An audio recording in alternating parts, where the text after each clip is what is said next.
Hello my dear student, welcome to potential study IQ. हम class 10 का आज history का पार्ट पढ़ने जा रहे हैं। ठीक है बाबू, यानी इतिहास का पार्ट पढ़ेंगे हम लोग।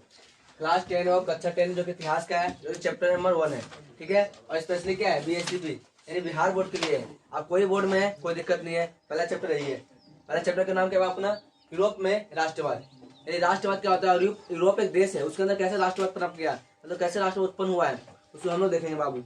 ठीक है, लेकिन सबसे पहले उससे मतलब चैप्टर शुरू करने से पहले आप लोग जानेंगे इतिहास क्या है, इतिहास कितने भागों में बांटा गया है, वो हम लोग जानेंगे। ठीक है, चलिए चल देखते हैं हम लोग। यहाँ पे बोला जा रहा है क्या, देखिएगा मैं बोल रहा हूँ क्या, इतिहास किसे कहते हैं। ऐसा होता नहीं बाबू, कोई भी परिभाषा पूछ सकता है, डेफिनेशन इतिहास क्या, व्हाट इज हिस्ट्री।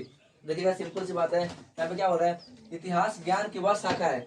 क्या बोल रहा है, देखिएगा, इतिहास ज्ञान की वह शाखा है जिसके अंतर्गत हम मानव जाति तथा किसी भी वस्तु से संबंधित पिछली घटनाओं का अध्ययन किया जाता है, उसे हम लोग इतिहास कहते हैं। समझ में आया क्या, तो ये फिर से पढ़ते हैं, समझ में आया एकदम एक चीज। मेरे मुंह पे मतलब मैं जो बोला उस पर ध्यान दीजिएगा बाबू। देखिएगा, इतिहास ज्ञान की वह शाखा है। ठीक है, शाखा मैंने ब्रांच, वह शाखा है जिसके अंतर्गत मानव जाति, जितना भी मानव जाति है सबका, मानव जाति तथा किसी भी वस्तुओं को, ठीक है, कोई भी वस्तु हो सकता है, मार्कर हो, पेन हो, ईंट हो, पत्थर हो, कुछ भी हो सकता है। ठीक है, तो मतलब सभी वस्तुओं, किसी भी वस्तुओं से संबंधित, उससे संबंधित पिछले घटनाओं का अध्ययन किया जाता है, उसे हम लोग क्या बोलते हैं, इतिहास कहते हैं। कहने का मतलब, मान लीजिए बाबू, मान लीजिए आप पढ़े होंगे 6th क्लास के अंदर में सिंधु घाटी सभ्यता। ठीक है, उसके अंदर कितने सारे मटके निकले, कितने सारे क्या बोलते हैं उसे, मतलब ऐसे क्या बोलते हैं, मनके निकले, मतलब सोने के भी निकले, मूर्तियां निकले ना जी। तो सब क्या है, कोई वस्तु के बारे में अध्ययन किया जाता है। एक कार्बन 14 विधि होता है ना, कार्बन 14 विधि होता है, तो इससे ना किसी वस्तु को कितना पुराना है उससे हम पता कर सकते हैं। ठीक है, इस विधि से कार्बन डेटिंग 14 ऐसे बोला जाता है इसको। ठीक है, आगे चलते हैं नेक्स्ट। यहाँ पर देखिए बाबू, या फिर आप अगर ऐसा परिभाषा नहीं दे पा तो ऐसे परिभाषा दीजिए, दोनों आंसर सही है, तो दोनों परिभाषा इसका सही है। देखिएगा, किसी विशेष व्यक्तियों, कोई विशेष व्यक्ति हो सकता है, ठीक है, कोई विशेष व्यक्ति हो, राष्ट्र समय, कोई भी राष्ट्र में होते हैं, राष्ट्र में होता है देश। ठीक है, देश के समय में फिर क्या हो रहा है, मनुष्य इत्यादि से संबंधित पिछले घटनाओं का नियंत्रण, व्यवस्थित एवं सार्थ कथा को इतिहास कहते हैं। इसका मतलब क्या, देखिए फिर से बताते हैं, किसी विशेष व्यक्तियों, राष्ट्र समय और बोला मनुष्य इत्यादि से संबंधित पिछले घटनाओं का नियंत्रण, व्यवस्थित एक मतलब एवं समर्थक कथा को नियंत्रण कहते हैं, मतलब इतिहास कहते हैं। कहने का मतलब है ना कि देखिएगा, कोई मनुष्य हो गया, कोई कथा हो गया पुराना है, उसके बारे में अगर नियंत्रण पढ़ते जा रहे हैं, उसी को हम लोग क्या बोलते हैं, इतिहास बोला जाता है। समझ में आया क्या, तो अगर पूछेगा तो इतिहास कैसे कहते हैं, तो इतिहास कैसे कहते हैं, बोले इतिहास में फुल फॉर्म बता दीजिए। देखिएगा, कहा जाता है इति प्लस बीती हुई बात। देखो ऐसा लिख रहा बाबू है ना, इतिहास, इति प्लस हास, यानी इतिहास क्या बोलते हैं, ऐसा इतिहास जैसे बोल रहे हैं, इसको फुल बताओ, इति प्लस बीती हुई बात, यानी अभी जो चल रहा है, ठीक ना, अब बीता हुआ बात है, वो दोनों इंक्लूड करके अध्ययन किया जाता है, उसी को हम लोग क्या बोलते हैं, इतिहास बोलते हैं। और यहाँ पे एक नोट पॉइंट यहाँ पे लिखा हुआ देखिएगा, यहाँ पर इतिहास हमेशा तिथियों के लिए जाना जाता है। पूछेगा इतिहास किस लिए जाना जाता है, तो तिथियों के लिए, तिथियों में दिनांक के लिए जाना जाता है हमेशा। अगर इतिहास के अंदर दिनांक नहीं लिख रहे हैं आप लोग तो बेकार है। कभी साइंस में आप देखें दिनांक, कभी देखे कि आमले का खोज कब हुआ, ये सब देखे क्या, वो सब इतिहास के अंदर आता है, यानी तिथियों के लिए जाना जाता है इतिहास को। और देखिए यहाँ समझिएगा, जैसे यहाँ पे एग्जाम्पल दिया हूँ, फिर दोबारा पढ़ेंगे इसको। जैसे 1857 की क्रांति है ना, क्रांति तो बहुत है लेकिन कब का, तो 1857 की डेट फिक्स हो चुका है। समझ में आ रहा क्या। नेक्स्ट क्या बोल रहा है, 1789 की क्रांति, समझ में आ रहा, यानी फ्रांस की क्रांति है 1789 में। ठीक है, आगे चलते हैं, ये सब एडी है बाबू, एडी मैंने ईस्वी, आप बीसी ना समझे इसको। अब यहाँ समझिए, इतिहास को मुख्य 3 भागों में बांटा गया है, वैसे 4 भागों में बांटा गया है, लेकिन मुख्य रूप से इसे 3 ही भाग में बांटा गया है। ठीक है, देखिए क्या कौन कौन सा है। पहला भाग प्राचीन काल का इतिहास, प्राचीन काल मैंने पत्थरों वाला काल, जब उस समय तुम्हारा आग का आविष्कार नहीं हुआ था, मानव खोपड़ी में खाना खाता, सोच लीजिए, मानव खोपड़ी तो ना, खोपड़ी तो पता भी नहीं है, इसमें खाना खाता, सोच लीजिए कितना पुराना के जमाने की बात हो रहा है। पत्थरों वाला युग में लिखा हुआ तो मिला लेकिन हम पढ़ नहीं पाए, समझ में क्या, ऐसे बहुत सारे युग है जो चला गया। ठीक है, अब आगे समझते हैं, एक इसके अंदर पत्थर युग होता है, पत्थर का युग भी बोला जाता है। ठीक है, आगे समझते हैं मध्यकाल का इतिहास, मध्यकाल का इतिहास मतलब मिडल वाला, इसका मतलब इसमें राजाओं आते हैं, राजा आते हैं, प्रजा आते हैं, राजा के अनुसार में चलेगा, कोई संविधान नहीं होता, समझ में आ गया? जो राजा बोलेगा वही करना पड़ेगा आपको, और नहीं करेगा तो वो मारेगा भी, पीटेगा भी और निकालेगा भी देश से। समझ में आ गया? क्या बोलते उस समय राजाओं का राज्य होना चाहिए, होता है वहाँ पे मध्यकाल में। जैसे आप पढ़े होंगे बीरबल, अकबर, इसे के बारे में पढ़े होंगे, चाहे आप पढ़े होंगे बाबर के बारे में, है ना, चाहे आप क्या बोलते हैं हुमायूं सब के बारे में पढ़े हैं ना जी, ये सब इसी के अंदर आता है। समझ में आ रहा क्या? आज के नेक्स्ट आधुनिक भारत क्या होता है बाबू? आधुनिक भारत, आधुनिक भारत मतलब मॉडर्न हिस्ट्री। जैसे मान के चलिए मैं बोलूँगा मॉडर्न बॉय, बोलते हैं ना जी, यानी फैशन वाला लड़का है। ऐसा सुन रहा है कभी? कभी सुना है ऐसा कितना मॉडर्न है? तो इस टाइम में बोल रहा है क्या? आधुनिक भारत यानी जैसी मध्यकालीन भारत खत्म होता है, जब से लेके 1857 की क्रांति तक तुम्हारा आधुनिक भारत के अंतर्गत आता है। समझ में क्या? इसमें राजाओं आते हैं, अंग्रेजों आते हैं। क्या आते हैं? अंग्रेज। जब मैं पढ़ाया था, मतलब आप देखिएगा 6th क्लास के अंदर या 7th क्लास में, जब पुर्तगाल आया था, वास्को डी गामा आया था और कोलंबस खोजा था, जब से शुरू हो जाता है यहाँ इतिहास, क्या बोलते हैं, भारत पर एक लालसा हो जाता है, वो लोग को लालची बना हो जाता है, इसलिए हो जाता है पुर्तगालियों को। आप समझिएगा आधुनिक काल का इतिहास, जैसे क्या बोलते हैं अंग्रेजों का शासन, यहाँ पे अंग्रेज का चलता है। समझ में? अंग्रेज कैसे आए हैं कैसे नहीं आए, ये लुटेरा थे एक तरह से, और फिर मैप के माध्यम से हमारे भारत में आ गया और धीरे धीरे करते करते करते करते अपना शासन चलाना शुरू कर दिया। ठीक है, समझ में आया क्या बाबू? तो इसके बाद अब इसे मैं इरेज कर रहा हूँ, ठीक है, उसके बाद मिटाऊंगा। ठीक है बाबू? अच्छा ये भी पढ़ना है, रुक जाइए, देखिए ये वाला भूल के बाबू देखिएगा। हमें देखिए ऐसा बोला जाता है कि सर हम इतिहास नहीं पढ़े तो क्या होगा? तो बाबू देखिए एकदम सिंपल सी बात है, जो व्यक्ति ज्यादा लड़ाई करता है, जो व्यक्ति ज्यादा बहस करता है, समझ लीजिए कि वो इतिहास नहीं पढ़ा है। अगर वो इतिहास पढ़ता तो जानता कि आगे पीछे क्या हो रहा है और उसे चुप रहने में भलाई था। देखिए क्या बोला यहाँ पे हमें, मतलब कोई स्टूडेंट बोलता है बाबू इतिहास हमें क्यों पढ़ना चाहिए सर? हम मैथ तो पढ़े, चलो नंबर लाने के लिए, इतिहास क्यों पढ़े? जरूरी है इतिहास पढ़ना? इतिहास का है मतलब क्या बोलते हैं जिंदगी में कुछ पढ़ना जरूरी है? देखिए क्या बोलता है यहाँ पे, इतिहास हमें क्यों पढ़ना चाहिए? ठीक है देखिएगा, इतिहास हमें इसलिए पढ़ना चाहिए क्योंकि बीती हुई किसी घटना को दोबारा न दोहराया जाए।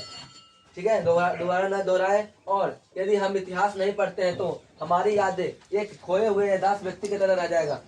और देखिएगा यहाँ पे मतलब तरह होगा जिसका नहीं भूतकाल का पता है और ना ही उसका भविष्य काल का। इसलिए हम सब इतिहास इसे हम सबको कर लेते बाबू, हम सबको इतिहास पढ़ना चाहिए। ठीक है बाबू? ये क्या बोला रहा है यहाँ पे, दोबारा पढ़ रहा हूँ उसको। इतिहास हमेशा तिथियों के लिए जाना जाता है, जैसे 1857 क्रांति, 1789 क्रांति। समझ में आ रहा क्या? इसे बोला जाता है। अब समझिएगा यहाँ पे क्या बोल रहा था मैं अभी। देखिए बोला जाता है अगर आप लोग मान लीजिए घटना को दोहराए ना, अगर मान लीजिए आप इतिहास नहीं जानेंगे तो आप मान लीजिए एक रास्ते में व्यक्ति गया और जाकर गड्ढा में गिर गया, मान चलिए, लेकिन आप सोचिए यार गिर कैसे गया होगा, आप भी नहीं जान रहे, लेकिन वो चला गया, आप भी उसी रास्ते में जा रहे हो गिर गए। समझ में आ गया? तो आप ही तो गिर गए। तो इससे ना अच्छा है कि कहा जाता है कि मतलब कि आप सोच रहे हो कि मैं पूरा अनुभव खुद ही कर लूँ, तो आपको बुढ़ा व्यक्ति होते होते भी अनुभव नहीं मिलेगा। आप बुढ़ा भी हो जाएंगे ना तो भी अनुभव नहीं मिलेगा आपको। इससे अच्छा है कि एक रास्ता है जो आप पढ़ के माध्यम मतलब पढ़ाई करके माध्यम से इतिहास जानने मतलब जानकर हम किसी चीज को अनुभव कर सकते हैं। समझ में आया क्या क्या बोल जा रहे इसके? तो इतिहास जाना जरूरी है ताकि आगे पीछे का दोबारा घटना ना दोहराया जाए। नहीं तो कि कुछ जान ही नहीं रहे, बस तुम्हारा तुरंत बोल दिया। अरे भाई बोलिए, एक व्यक्ति ऐसा बोल चुका है, अब बोलने का उसका क्या परिमाप हुआ है वो समझिए। इसलिए इतिहास को पढ़ा जाता है बाबू। ठीक है, अगर वीडियो अच्छा लगेगा तो लाइक करिएगा बाबू, सब्सक्राइब करें और शेयर जरूर करें ताकि और भी स्टूडेंट पढ़ सकते हैं। ठीक है, आप स्क्रीनशॉट ले सकते हैं। ठीक है बाबू, उसे कंटिन्यू करते हैं। ठीक है, चलते हैं। अब हम लोग पढ़े क्या राष्ट्रवाद किसे कहते हैं। ठीक है, राष्ट्रवाद जैसे मान लीजिए हम पढ़ रहे क्या यूरोप में राष्ट्रवाद, मेरा यूरोप का मैप ऐसा कुछ यूरोप दिखता है। ठीक है, इसके अंदर राष्ट्रवाद कैसे कैसे होता है देखिए। राष्ट्रवाद मतलब कोई व्यक्ति को मतलब बहुत ज्यादा अपने मतलब देश के प्रति लगाव होना चाहिए, उसी को हम लोग क्या बोलते हैं राष्ट्रवाद बोलते हैं। इसका परिभाषा देखिए सिंपल सी भाषा में। कोई बोले ना बाबा राष्ट्रवाद किसे कहते हैं, तो सबसे पहला पॉइंट राष्ट्रवाद का परिणाम क्या है इसका परिणाम मिलेगा। राष्ट्रवाद आधुनिक विश्व की राजनीतिक जागृति का प्रतिफल है। प्रतिफल माने राजनीतिक और जागृति का एक क्या है प्रतिफल है। मतलब इससे होने के बावजूद इसका बोलते हैं हम लोग राष्ट्रवाद। इसका परिभाषा सिंपल से भाषा में समझिएगा। परिभाषा देखिएगा, राष्ट्रवाद यह एक ऐसी भावना है जो किसी विशेष भौगोलिक संस्कृति या सामाजिक परिवेश में रहने वाले में एकता की बाहर बनती है। उसे क्या बोलते हैं हम लोग राष्ट्रवाद कहते हैं। आप समझिए इसका अर्थ क्या बोल रहे हैं यहाँ पे। बोल रहा है यह एक ऐसी भावना है, भावना माने फीलिंग है, ऐसा नहीं है मतलब फीलिंग है, ये नहीं है तुमको दिख रहा है कि राष्ट्रवाद नहीं, अंदर महसूस होना चाहिए। ठीक है, एक ऐसा भावना है जो किसी भौगोलिक मान लीजिए तुम्हारी यूरोप है, ठीक है यूरोप है ना, ये कैसा भूगोल है, यहाँ भूगोल की स्थिति कैसा है, भौगोलिक हो गया, संस्कृति कैसा रहन सहन है ना, कैसे बोल विचार वहाँ पे होता है, और सामाजिक कैसा सामाजिक है, और परिवेश में रहने वाले एकता को, मतलब सब मिलके आपस में रहे, उसी को हम लोग क्या बोलते हैं। और एकता को क्या करता है, भाग बनती है, भाग बने एकता की ओर चलता है, उसी को हम लोग बोलते हैं क्या, राष्ट्रवाद कहते हैं। ठीक है, फिर से देखिए आप लाइन समझाते हैं, फिर देखिएगा। राष्ट्रवाद यह एक ऐसी भावना है जो किसी विशेष भौगोलिक, सांस्कृतिक या राष्ट्र सामाजिक परिवेश में रहने वाले में एकता की बाहर बनती है, उसी को हम लोग क्या बोलते हैं बाबू, तो राष्ट्रवाद कहते हैं। ठीक है, आगे चलते हैं नेक्स्ट। अब यहाँ समझिएगा, ये समझ में आ गया राष्ट्रवाद। अब इसके अंदर पॉइंट है, अभी तो कुछ और है, कुछ और भी पॉइंट है बाबू, अब इसका इरेज करके दोबारा से करूंगा। ठीक है, देखना ये क्या बोल रहा है बाबू, राष्ट्रवाद की भावना का बीजारोपण यूरोप में पुनर्जागरण के काल में ही हो चुका था, इसे समझिएगा। जब राष्ट्रवाद बोल रहा है, देखिए राष्ट्रवाद बनता कैसे, जैसे मान लीजिए हम लोग हैं, ठीक है, आप लोग बहुत सताया जा रहा है, बहुत परेशान किया जा रहा है, तो आपके मन में एक बैठा रहेगा कि नहीं यार कब लड़ूं कब लड़ूं, धीरे धीरे करते करते एक तरफ जाता है कि अब मैं इसको मारूंगा ही, अपने देश के लिए लड़ूंगा ही। जैसे अभी तालिबान में हुआ था, है ना, तालिबान में देखो जब हुआ था, जो हाल फिलहाल में तालिबान में अटैक कर दिया उसको, मतलब तालिबान को क्या बोलते उसे, अफगानिस्तान है ना, तालिबान अफगानिस्तान को क्या कब तक अपने कब्जा में कर लिया। ठीक है, तो क्या मतलब मतलब तालिबान कर लिया अफगानिस्तान को। ठीक है, तो क्या महिला है ना, महिला बोला कि मैं लड़ूंगी, अब मुझे मार दे चाहे कुछ, मैं अपने देश को छोड़कर नहीं जाऊंगा, तो उसी एक सिंपल सा उदाहरण है राष्ट्रवाद का। ठीक है, अब आप समझिएगा, अब एक और समझिएगा इसके अंदर क्या बोला, राष्ट्रवाद का मतलब होता है आखिरी पॉइंट तक लड़ते रहना और लड़ते लड़ते अपने मर जाना। ठीक है, उसी को राष्ट्रवाद कहते हैं। अब समझिएगा यहाँ पे, यहाँ तक पढ़ाते बाबू, अच्छा हाँ, यहाँ तक हो गया था बाबू, ठीक है ना, फ्रांस के मतलब यहाँ तक क्या बोलते हैं, पूरे जागरण तक हो चुका था, लेकिन सही से नहीं हुआ, सही से पूरी जगह पे नहीं फैला, तो फिर से हुआ। देखिए यहाँ पे क्या बोल रहा है, परंतु 1789 ईस्वी की फ्रांसीसी क्रांति से यह उन्नत रूप से प्राप्त हुई, मतलब पहले प्रकट हुई, कहने का मतलब पहले तो हुआ था पूर्ण जागरण काल से, लेकिन पूरी तरह से सक्सेस नहीं हो पाया। इसके वजह दोबारा हुआ, जब फ्रांस क्रांति हुआ ना, तो सब जान गए, समझ में क्या, तो फ्रांस क्रांति हुआ था कब, तो बोला 1789 ईस्वी में, कब हुआ था, यानी 1789 ईस्वी में। ठीक है बाबू, 1789 ईस्वी में फ्रांस क्रांति हुई, जब से पूरी दुनिया में जान गया कि हाँ ये तुम्हारा राष्ट्रवाद कैसे हुआ जाता है। ठीक है, आगे चलते नेक्स्ट। अब क्या बोला बाबू यहाँ पे, क्या उन्नति मैंने प्रकट होना, मतलब उत्साह होना, सब जान गया, फैल गया। ठीक है, देखिए फिर से पढ़ लेते हैं इसको। 1789 ईस्वी की फ्रांसीसी क्रांति से यह उन्नत रूप में, उन्नत में अच्छी तरह से, ठीक है, अच्छी तरह से क्या हो गया, प्रकट हो गई पूरी दुनिया के लिए। समझ में आया क्या? अब बात चलते हैं। ये बोले बाबू 19वीं शताब्दी, 19वीं शताब्दी का मतलब क्या होता है बाबू, 1800 से लेकर 1900 के बीच की बात है। ठीक है, 1900 के देखो 1770 थी, 1899 भी हो सकता है। समझ में आया क्या? इसके बीच की बात हो रहा है, ठीक है, इसी का मतलब 19वीं शताब्दी मतलब 1800 से लेकर 1900 के बीच में। अब यहाँ से पढ़ते हैं, 19वीं शताब्दी में तो यह उन्नत एवं आक्रमण रूप से सामने आए, आक्रमण में बिल्कुल विराट और आक्रमण करने वाले रूप से सामने आए। इसके कारण भी यथेष्ट थे, और मतलब यथेष्ट थे, और परिणाम भी युगांतकारी रहे। परिणाम मैंने जो इसका रिजल्ट निकला ना बाबू, ये भी बहुत दुनिया लेवल पर रहा, सबको जाना इसको। समझ में आया क्या? फ्रांसीसी क्रांति को आज भी आप गूगल पर सर्च करेगा तो पूरी तरह से आपको डिटेल में दिखाएगा फ्रांसीसी क्रांति कैसे हुआ था। समझ में आया क्या? आगे चलते हैं। फ्रांसीसी क्रांति से ही सभी देशों में क्रांति आना शुरू हो गया। पहले यूरोप में आया, यूरोप में राष्ट्रवाद, ठीक है, फिर भारत में भी राष्ट्रवाद आ गया। समझ में आ रहा क्या? ऐसे इंडो चाइना भी हुआ, धीरे धीरे सब अपने अपने राष्ट्र में विकास होने लगे और धीरे धीरे आजाद हो गए। समझ में आ गया? यहाँ किसका राज चला था? बोलिए, नेपोलियन बोनापार्ट का। समझ में आ गया? यहाँ पे जो शासन था उसका। देखिए आगे चलते हैं, नेक्स्ट पढ़ते हैं, यहाँ पढ़ते हैं नेक्स्ट क्या बोला यहाँ पे देखिएगा। यहाँ का मतलब क्या था, वो क्या शासन करता था, मतलब यही क्या था, ठीक है, यूरोप का ही था, यहाँ राजा शासन करता था, ठीक ना। तो तुम्हारा ये इसके बारे में पढ़ेंगे और डिटेल में, ठीक है। अभी बोर्ड भर गया तो दोबारा से करेंगे इसको। ठीक है, दोबारा नेक्स्ट। यूरोप में राष्ट्रीयता की भावना, ठीक है, क्या यूरोप में राष्ट्रीयता मैंने देश के लिए, समझ में आ रहा क्या? देखो, यूरोप में राष्ट्रीयता की भावना के विकास में फ्रांस की राजनीतिक मतलब राज्य क्रांति तत्पश्चात नेपोलियन के आक्रमणों के महत्वपूर्ण योगदान दिया। ये क्या समझेगा? मतलब क्या, नेपोलियन ने आक्रमण करा तो उसको क्या करा, महत्वपूर्ण योगदान दिया।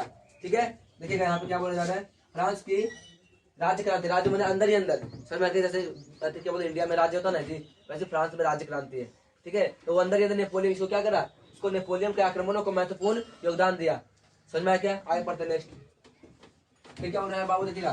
फ्रांसीसी क्रांति ने राजनीतिक को अभी अभी अभिजान्य वर्गीय परिवेश में बाहर कर उन्हें अखबारों, सड़कों और सर्वे साधनों की वस्तु बना दिया। इसका मतलब क्या है? इसका मतलब क्या है देखिएगा। यूरोपीय फ्रांसीसी क्रांति ने, जब फ्रांस क्रांति हो गया तो क्या हुआ, राजनीतिकों को अभी जाने वर्गियों को परिवेश से बाहर कर उसे अखबारों में, मतलब अखबार होता ना जी, मतलब न्यूज़पेपर बांट देना, सभी को पहुंचा देना खबर, कैसे तो हो गया। अखबारों और सर्व साधनों की वस्तु बना दिया। सर्व साधना मतलब सभी के लिए बना दिया, ठीक है। आगे चलते हैं। सड़कों का क्या, अखबारों, सड़कों और सर्व साधना की वस्तु बना दिया, मतलब सभी की जगह सड़क पर भी आपको मिल जाएगा, ठीक है। सड़क में रोड, उसमें भी मिल जाएगा आपको अखबार, हर तरह के मतलब नॉलेज होना शुरू हो जाएगा। यहाँ पे ऐसे हुआ, यहाँ पे ऐसे, यानी कि बॉल खुल रहा है एक तरह से, ठीक है। आपको साफ साफ दिख रहा है कि ऐसे फ्रांस की क्रांति हो रहा है, ऐसे हो रहा है, वैसे हो रहा है, जो होगा जो सामने आया। आगे चलते हैं नेक्स्ट। क्या बोल रहा है यहाँ पे, यूरोप के कई राज्यों में, देखिए यहाँ पे, यूरोप के कई राज्यों में नेपोलियन के अभियानों द्वारा नवयुग्मक के संदेश पहुंचा। जैसे नेपोलियन था ना, तो मतलब यूरोप के कई राज्यों में जहाँ पे नेपोलियन का संदेश पहुंचा, ठीक है। अब क्या देखिएगा, संदेश मैंने क्या करना है क्या नहीं करना सब पहुंचा। फिर बोला क्या पे, नेपोलियन ने जर्मनी और इटली के राज्यों को गौरव क्या है, भौगोलिक नाम की परिस्थितियों से बाहर कर उसे वास्तविक एवं राजनीतिक रूपरेखा प्रदान की। ये क्या बोल रहा है, नेपोलियन थे ना, नेपोलियन बोनापार्ट, तो क्या बोल रहे हैं यहाँ पे, बोले इटली और जर्मनी को राज्यों, क्या बोल रहे हैं, भौगोलिक नाम की परिस्थिति से, भौगोलिक मैंने जैसे मान लीजिए बाबू तुम्हारा ये है, बाढ़ मतलब बहुत आता है, इसका भौगोलिक के कारण आता होगा, इसका नाम कुछ और पड़ गया। चाहे मान लीजिए यहाँ पे सिंधु घाटी पड़ता है नदी, पाकिस्तान के पास है सिंधु, तो वहां से मालूम चल गया इसका नाम पड़ गया सिंधु घाटी, घाटी था इसलिए पड़ गया। सेम टू सेम यही बोला जा रहा है यहाँ पे भी, इटली के मतलब जर्मनी और इटली के राज्यों को भौगोलिकी नाम की परिधियों से बाहर कर उसे वास्तविक एवं राजनीतिक, वास्तव में रियली में और राजनीतिक रूप से रूपरेखा प्रदान की, ठीक है बाबू। और इसका मतलब और है इसका बाकी, ठीक है, लेक्चर और नेक्स्ट वीडियो करते से मिटाता हूँ, ठीक है। तब तक आप वीडियो को लाइक कर दीजिए, शेयर कर दीजिए और सब्सक्राइब जरूर कर ले ताकि और भी नोटिफिकेशन मिल सके आपको, ठीक है बाबू। और तब तक आप स्क्रीनशॉट लीजिए। क्या पढ़ रहे थे बाबू, यूरोप में राष्ट्रवाद, उसी कुछ पार्ट है जो पिछले लेक्चर में रह गया था और इस लेक्चर हम कंप्लीट करेंगे बाबू। एक और लेक्चर होगा इसका, ये वाला कंप्लीट हो जाएगा, ठीक है बाबू। चलते हैं नेक्स्ट, हम लोग पढ़ते देखिए क्या बोल रहा है यहाँ पे, जब कंटिन्यू था पीछे बार उसके देखिएगा। इसमें इटली और जर्मनी के एकीकरण का मार्ग प्रस्तुत किया था, कौन था, नेपोलियन बोनापार्ट ने, ठीक है। मार्ग प्रस्तुत कर दिया कि अलग अलग पार्टों में बांटने के लिए, ठीक है। आगे चलते हैं, रुकिए एक मिनट, देखिए बाबू यहाँ पे दूसरा क्या बोला बाबू, दूसरी तरफ नेपोलियन की नीतियों के कारण फ्रांसीसी प्रभुत्व और अधिपतन के विरोध यूरोप में देशभक्तिपूर्ण विक्षेपण की जाएगी। कहने का मतलब देखिएगा, नेपोलियन बोनापार्ट थे ना, उनके प्रति क्या किया जा रहा है, देखिएगा क्या बोल रहा है, प्रभुत्व और अधिपतन के विरुद्ध क्या कर रहा है, यूरोप में देशभक्तिपूर्ण विक्षोभ किया जा रहा है, ठीक है, नेपोलियन बोनापार्ट के प्रति। आगे देखिए नेक्स्ट, नेपोलियन के पतन के बाद, जब नेपोलियन पतन हो गया, खत्म हो गया, तो देखिए क्या होता है, नेपोलियन के पतन के बाद यूरोप की विजयी शक्तियां ऑस्ट्रेलिया की राजधानी वियना, ऑस्ट्रिया की राजधानी कौन सा है, वियना, वियना में 1815 ईस्वी में एकत्र हुआ, जिसका उद्देश्य यूरोप में पुनः उसी व्यवस्था का स्थापित करना था जिससे नेपोलियन के युद्धों और विजयों में अस्त व्यस्त कर दिया। देखिएगा ये जो सम्मेलन होने का कारण क्या था, ऑस्ट्रेलिया में, इसका क्या बोलते हैं, ऑस्ट्रेलिया का राजधानी क्या है, वियना, वियना में सम्मेलन होने का क्या कारण था, तो जो नेपोलियन थे ना, इसका तो अस्त व्यस्त यहाँ का जो व्यवस्था था ना, पहले जैसे ही करना चाहते थे और अभी जो कर देना अस्त व्यस्त कर दिया। इसे हटाने के बाद दोबारा से वापस पुनः देखिए कहाँ लिखा हुआ है, पुनः देख रहा है क्या, पुनः मैंने फिर से होता है, क्या होता है, फिर से इसी व्यवस्था को स्थापित करने के लिए किया जा रहा है।